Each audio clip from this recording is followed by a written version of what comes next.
our struggle for national liberation, or a future destiny of our own.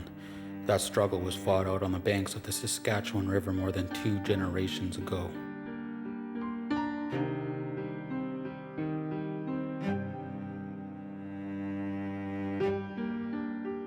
Jim Brady, a name surrounded in mystery, controversy, and struggle.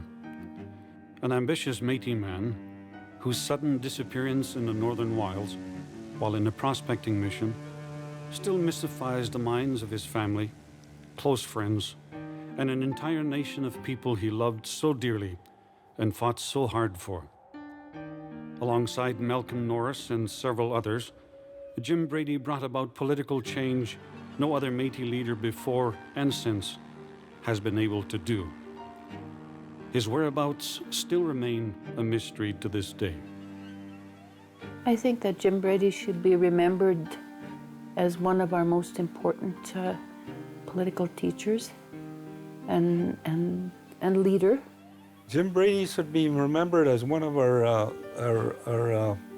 original heroes. He should be remembered as a hero and an educator. What he was trying to do at that time was educate the people that there was a better way of making a living. At that time, at that state of our trying to emerge, we didn't have too many leaders. We were goddamn lucky to have one Jim Brady. A national liberator in the first half of the 20th century for Aboriginal people. Some have called him a genius. Some have said he was a man ahead of his time.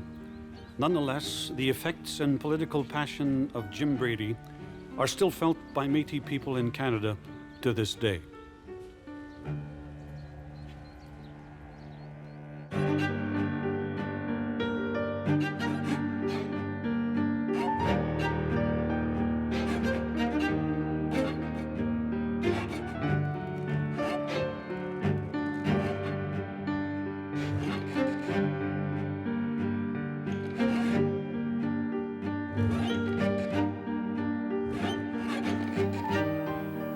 Jim Brady was a man of few words. He was quiet. But when he spoke, everything was condensed into very, into sentences that were easily understood, but there's a lot in them when he spoke, But since his family was relatively well off, Brady could have opted for a life of privilege. Instead, he chose to dedicate his life to fight for the rights of the Métis people, whose history was of a constant struggle for identity and liberation. So between the economy and natural intelligence, he acquired an education and he excelled at it. And he had many doors open to him. He could have gone on. I think he won the Governor's General's Medal or something like that for as a student, but he turned his back on going further for himself and came to the conclusion that something had to happen for Aboriginal people overall, late 1920s into the 1930s during the Depression. People had to stand up, and he became one of them. An avid reader who could read by the time he turned 4, Jim amassed an extensive library of books. He was too far advanced in his education and the studies he did with all the books that when I was a kid looking at the books, I didn't understand what these books were. And now when I look back in the years, my goodness gracious, this guy was a very smart man. He was a self-educated man.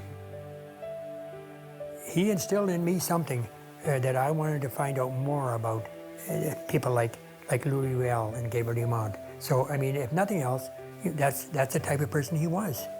He was a leader.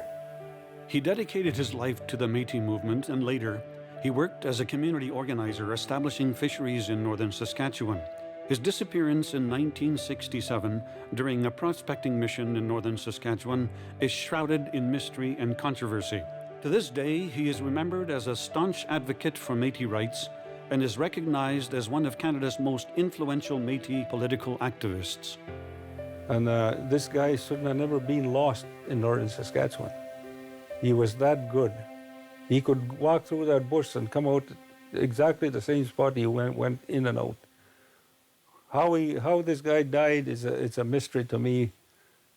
But with the rumors that flew around in this community and the people that knew Jim, I do believe he could have survived any place.